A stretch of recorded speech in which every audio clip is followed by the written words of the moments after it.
Pardonnez-moi, j'ai eu un problème de connexion. Alors, je reprends le message là où je l'ai laissé. Je disais que Ézéchiel 37 est une promesse de restauration. Restauration que le Seigneur Jésus nous adresse aujourd'hui. Et ça, vous l'avez déjà entendu à maintes reprises. Donc, Ézéchiel 37 nous concerne l'Église aujourd'hui. Et je vous prie de prêter attention parce qu'en vous disant cela, je ne suis pas simplement en train de vous citer un texte biblique. Je suis en train de vous citer le projet de Jésus de Nazareth pour nous aujourd'hui. Et l'objectif pour lequel le Seigneur Jésus m'a appelé à faire ce que je fais, sans être quelque chose. Est-ce que vous entendez? L'objectif de Jésus de Nazareth, dans ce que j'ai fait aujourd'hui, c'est de pouvoir faire en sorte que Ézéchiel 37, qui parle de la restauration des enfants d'Israël, qui parle de la résurrection des ossements desséchés, puisse s'accomplir dans nos vies.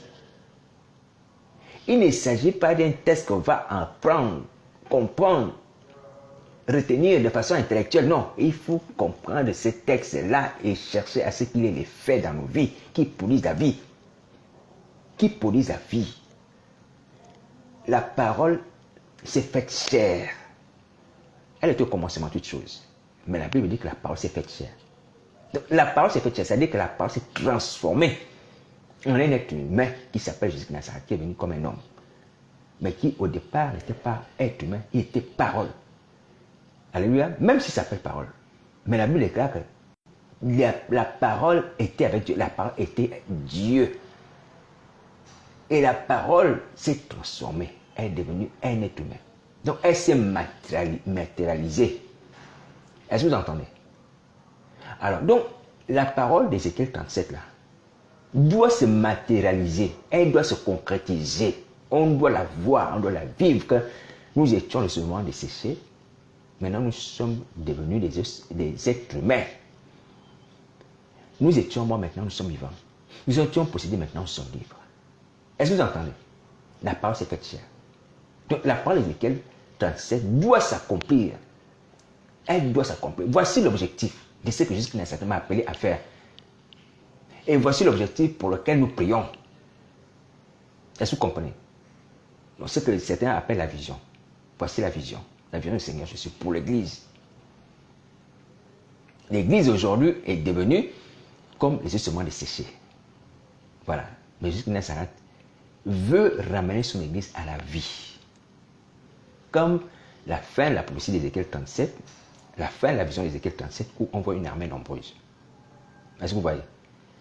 Donc il y a un travail de transformation qui doit s'opérer. On va dire plutôt un travail de résurrection. Est-ce que vous voyez? C'est ça l'objectif. Est-ce que vous comprenez? Donc on doit se battre pour que cette parole puisse avoir l'effet de nos vies, puisse avoir du concret. Et cela peut se faire. Et cela peut se faire. Donc j'aimerais vraiment que nous puissions prêter attention sur ça. Je vous ai dit, pour ceux qui sont en France, que c'est sur cette base-là que le Seigneur Jésus m'a envoyé ici. Et sur la base d'avoir le ministère d'Ézéchiel. Et partant du ministère d'Ézéchiel, le Seigneur Jésus m'a donné la vision d'Ézéchiel 37, par laquelle il va restaurer l'Église de France. L'Église de France va être restaurée par la vision d'Ézéchiel 37. Ézéchiel 37 de façon plus large. C'est l'œuvre de Jésus de Nazareth. Pour que vous puissiez pas comprendre cette chose comme quelque chose de spécifique. Non, c'est la mission de Jésus-Christ à toute l'humanité. C'est toute l'humanité qui est morte. Comme dans la vallée des ossements desséchés. C'est toute l'humanité. Donc Jésus-Christ qui vient ressusciter toute l'humanité, qui vient donner la vie à toute l'humanité. Comme il dit, que je suis venu avec les brebis et la vie et qu'elle est en abondance. Voilà. Toute l'humanité est morte à cause du péché d'Adam et Ève. Mais aujourd'hui, il y a cette humanité-là qui avait repris vie. Parce que c'est donné à Jésus qui a ouvert son cœur. L'Église aujourd'hui, mais elle est partie encore dans le jeu des ténèbres, le jeu de la mort. Vous voyez, nous. Donc Jésus de Nazareth doit à nouveau redonner la vie. Est-ce que vous voyez? Voilà. Et le Seigneur ne cesse pas dans son amour. Nous accorder sa grâce. Parce que ses bontés se renouvellent chaque matin.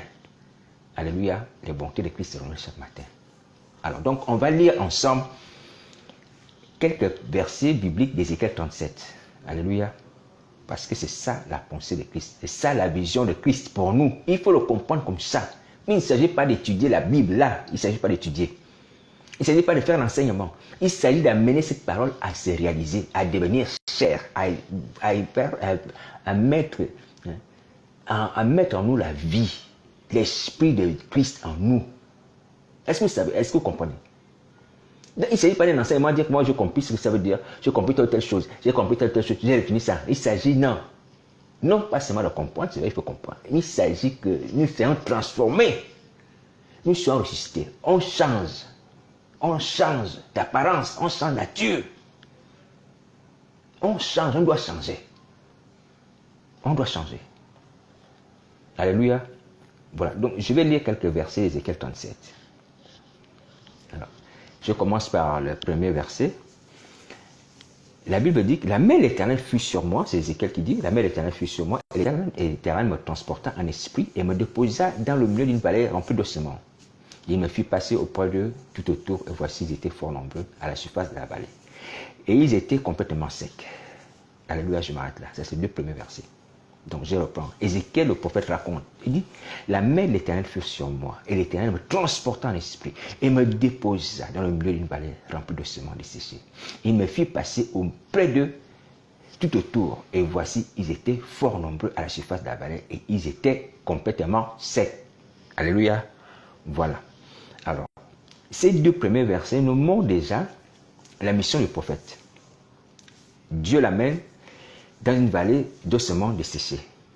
Ils sont complètement secs à la surface. Ils sont fort nombreux. Donc, c'est toute la nation d'Israël, comprise également le royaume de Juda. Alléluia. Compris le royaume de Juda. Donc, c'est tous les enfants d'Abraham qui sont là. Ceux qui sont tombés dans la captivité, à cause de l'idolâtrie, ils sont là. Spirituellement, ils sont constitués d'ossements desséchés. Alléluia, ils sont morts. Alors, donc, ce qu'il convient de retenir déjà, par rapport à ça, au ces deux premiers versets, c'est que Dieu a un projet.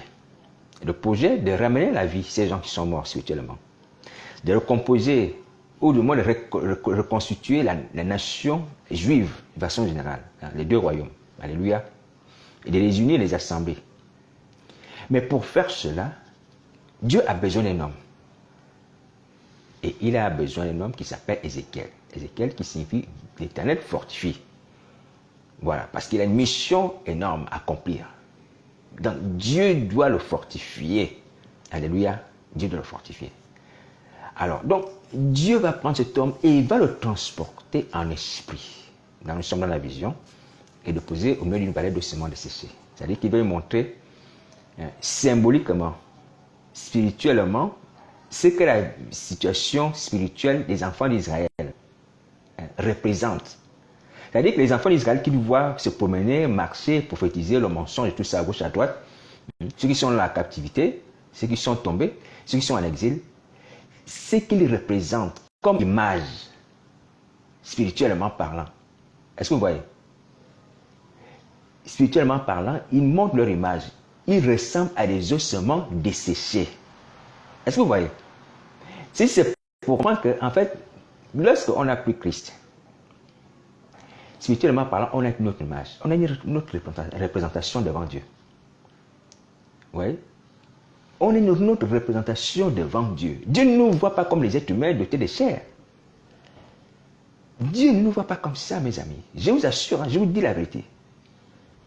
Dieu nous voit comme les ossements desséchés. Mais nous, quand nous nous voyons, on se mire, on se voit bien habillé comme les êtres humains normaux, avec une tête, des pieds et tout ça, des yeux, une bouche. Non. Devant Dieu, spirituellement, on est sec. On est sec, on est mort. On n'a plus de vie. Vous voyez? Et ça, je vous assure que lorsque Dieu nous regarde de cette manière, nous les gens de l'église, et qu'on tient les micros, est-ce que vous imaginez ce que Dieu peut ressentir? Oui. C'est-à-dire que Dieu va voir des ossements desséchés en train de prendre le micro. Un ossement desséché en train d'exercer le ministère de louange. Une femme qui n'a plus Christ, un ossement desséché en train de déambuler, exercer le ministère de la louange. conduire les gens dans la louange, un osement desséché. Et Dieu voit ça. Dieu voit ça, ah, mes amis. Quel spectacle affligeant. Quel spectacle affligeant. Dieu voit les ossements desséchés exercer le ministère. Vous-même, essayez de vous représenter ce que Dieu voit. Lorsque Dieu voit nous, lorsque Dieu nous voit, nous, étant morts sans Christ, vous voyez, regardez comment Dieu nous voit. Regardez vous-même. Quand Dieu regarde ton église, pasteur, quand Dieu te regarde, il te voit comme un ossement desséché. Tu as beau avoir costume, cravate, tu es comme un ossement desséché. Un ossement. Regardez les squelettes. Les squelettes, qu'on montre souvent dans les salles de classe de biologie, hein, pour ceux qui sont au collège, au lycée, des choses comme ça. Vous avez souvent vu des squelettes comme ça. Dieu nous voit comme ça, comme les squelettes.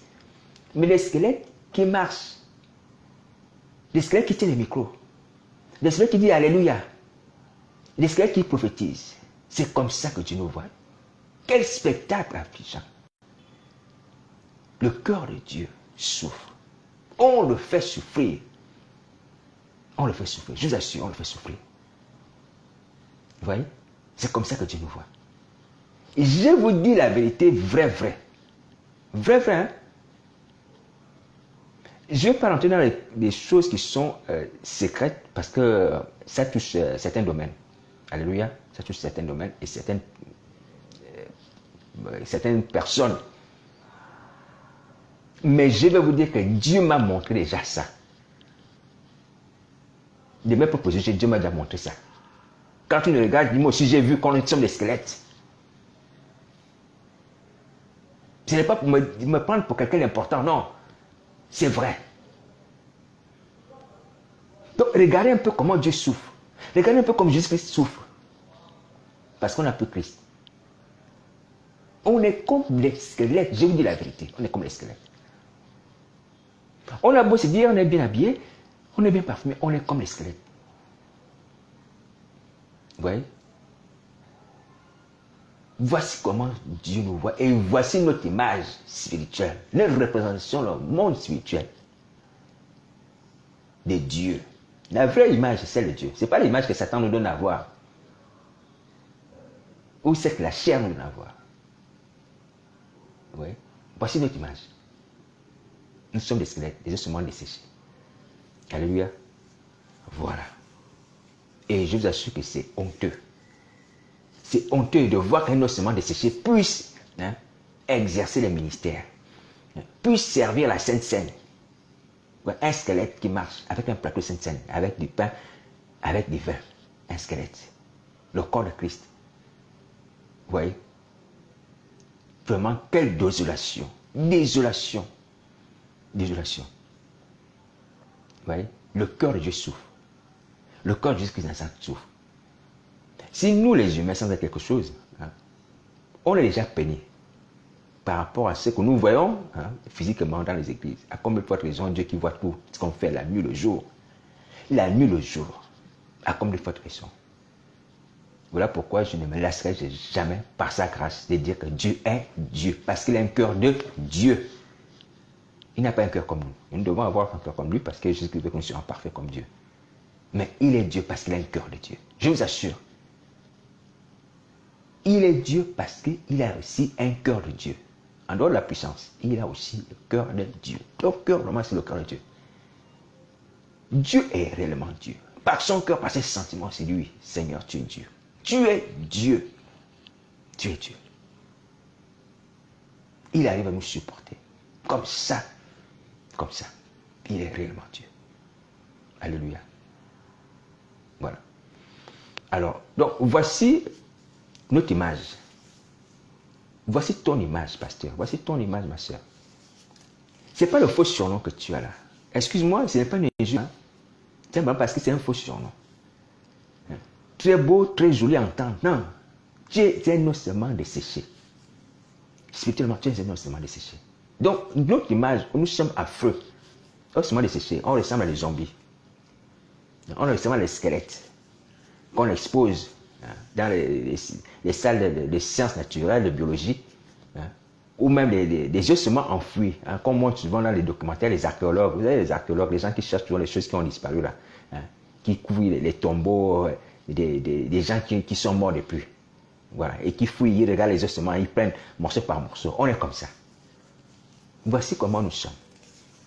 Voici notre identité, notre apparence spirituelle et réelle qui est vraie. C'est ça. Alléluia. Et ça nous rappelle ce que le Seigneur Jésus pouvait dire à l'Odyssée. L'Odyssée, l'église qui se disait qu'elle avait tout, qu'elle était riche, elle n'avait besoin de personne. Le Seigneur Jésus va dire à l'Odyssée, mais toi, tu es aveugle. Tu es aveugle. Tu es malheureuse. Tu es malheureuse. Tu es misérable. Tu es aveugle. Tu es nu. Tu te dis que tu n'as besoin de personne, que tu as tout. Mais tu te trompes. Tu te trompes. Ouais. Parce que l'Odyssée ne se connaissait pas. Elle se voyait de la façon dont Satan voulait qu'elle se voie. Une fausse image. L'église prospère. Qui a besoin de personne, qui a besoin même pas de Jésus qui Nazareth. Oui. Mais juste qu'il va lui rappeler, hein, va lui ouvrir l'esprit, ou ouvrir les yeux. Dire que tu es aveugle, pauvre, nu, misérable. Tu n'as rien. Tu te dis tu es riche, tu n'as rien. Tu n'as rien. Est-ce que vous voyez? Voilà. Donc il est important de savoir ce que nous sommes réellement. Nous sommes morts, nous sommes justement desséchés, nous sommes affreux. Donc, on est affreux du cœur de Dieu. Donc voici pourquoi je vous dis, nos frères, au lieu du fait que nous péchons déjà en prenant les micros, mais quand on se présente encore devant Dieu et dans cette apparence sans Christ, avec des esprits un peu de sorcellerie, qui nous donnent encore une apparence odieuse. Odieuse.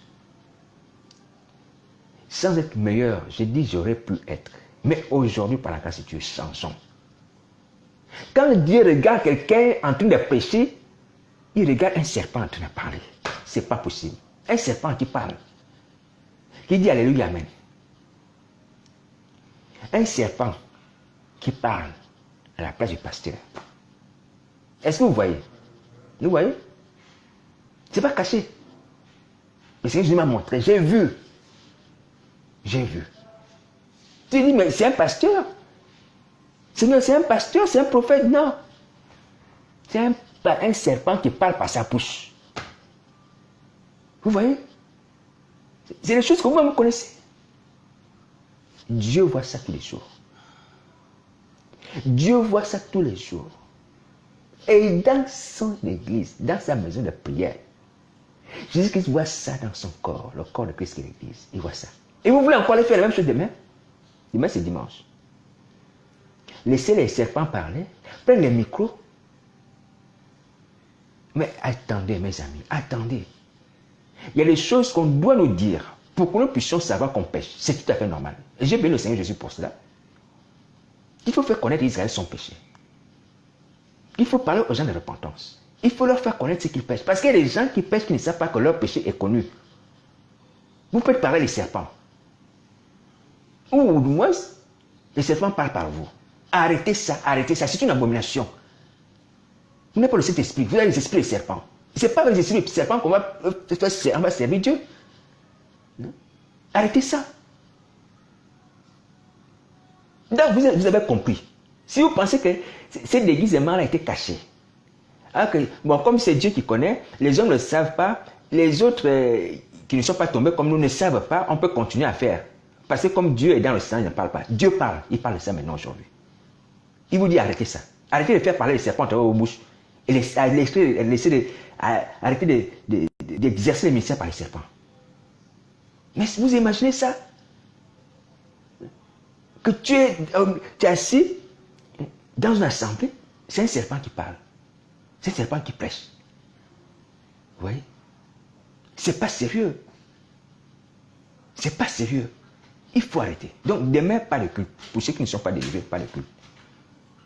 Pour le salut de vos âmes. Parce que vous êtes déjà au courant, vous êtes déjà averti que vous péchez. Vous n'avez pas l'esprit, Dieu va utiliser d'autres esprits. Et Dieu ne veut pas la mort des pécheurs qui se répandent, qui vivent. Donc, obéissez, repentez-vous et demandez la délivrance. Alors, je vais m'arrêter là parce que je ne suis pas seul ici. Hein, compte tenu du fait que je ne suis pas chez moi. Je vais m'arrêter là pour ce soir. Mais je vais continuer ces messages d'Ézéchiel 37. Mais d'une façon générale, il faut savoir que nous avons une promesse de restauration et de délivrance. À travers Ézéchiel 37 et qu'il faut demander au Seigneur Jésus pardon pour ses péchés, demander la délivrance, la protection contre la colère de Satan et des démons et contre les fléaux qui ont commencé également à frapper notre siècle. Voilà, donc je vais m'arrêter là pour ce soir. Voilà, donc s'il y a des questions, n'hésitez pas à me faire part de vos questions, mais je voudrais quand même rajouter, en plus d'apparence odieuse que nous avons, spirituellement parlant, auprès de Dieu, qui doit nous faire honte, j'aimerais rajouter ce détail important. C'est que Dieu s'est choisi un homme et lequel pour pouvoir accomplir ses desseins, de restaurer les enfants d'Israël, donc de restaurer les ossements desséchés. Alléluia, qui sont l'image des enfants d'Israël et de Juda. Ceci, c'est pour dire que pour accomplir son œuvre, Dieu a besoin d'un homme. D'un homme. Dieu a besoin d'un homme. Cet homme est un instrument. Vous voyez? Donc aujourd'hui, le Seigneur Jésus s'était choisi un homme ou des hommes, un disciple ou des disciples, pour pouvoir amener l'Église à lui. Lui qui est la vie. Est-ce que vous comprenez? Voilà, donc voilà pourquoi, sans être quelque chose, Jésus-Christ Nazareth m'a choisi. Voilà. Donc Dieu se sert des hommes pour pouvoir ramener d'autres personnes à lui. Jésus-Christ se sert des disciples pour pouvoir ramener ceux qui sont perdus à lui. Alléluia. Voilà. Donc il se sert aussi de moi sans être quelque chose. Il faut qu'on se dise la vérité.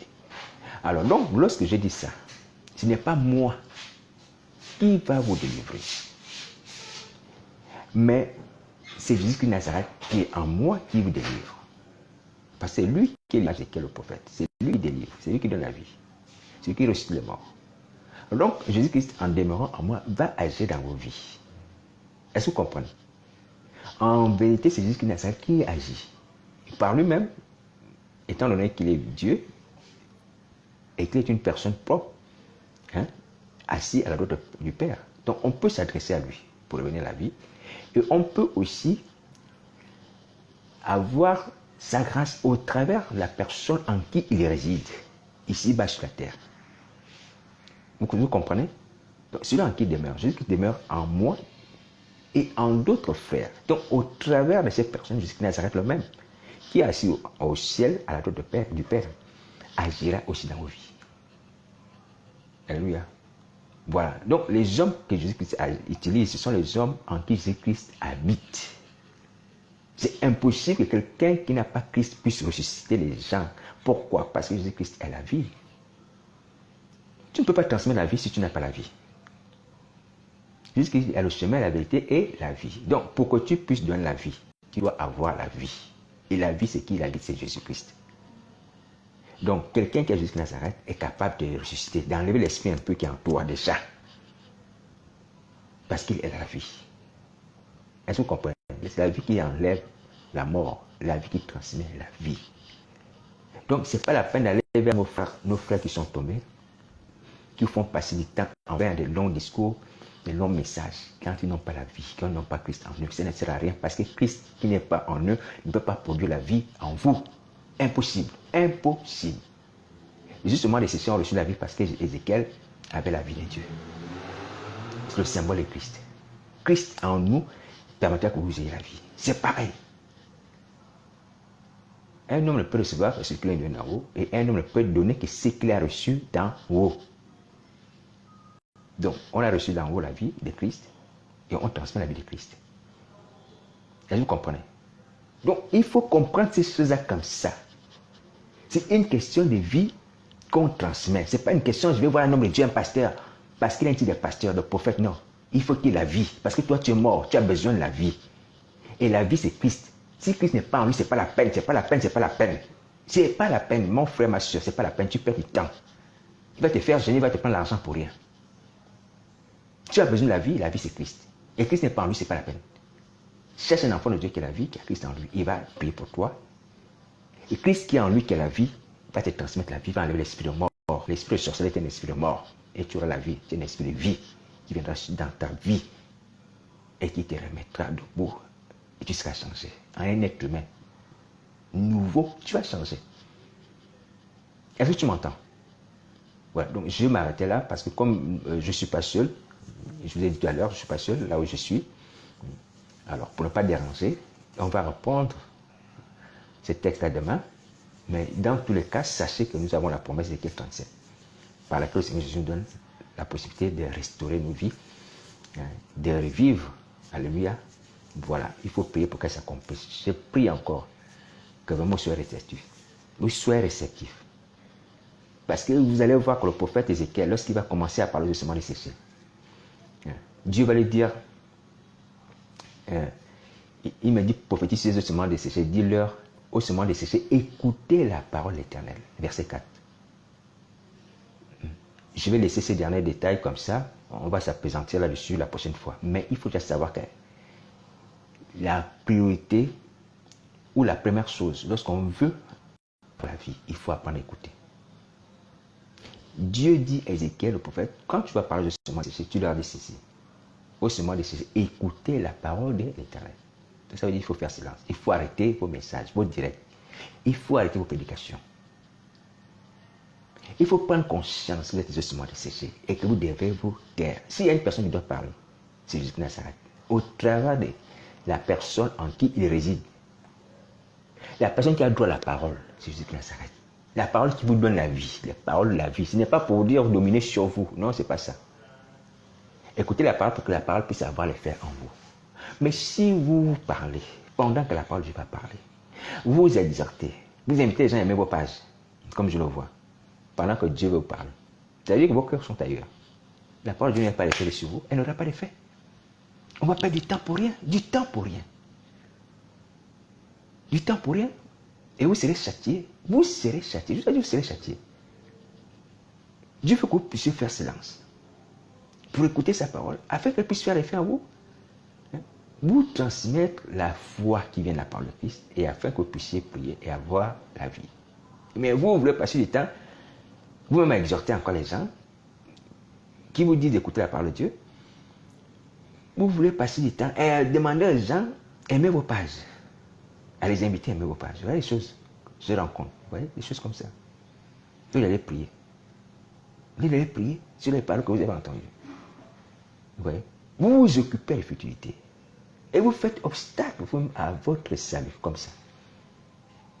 Les jugements desséchés ont été ressuscités parce qu'elles ont fait silence devant la parole de l'Éternel. C'est pas moi, c'est pas un homme. La parole de l'Éternel, la parole de Jésus de Nazareth.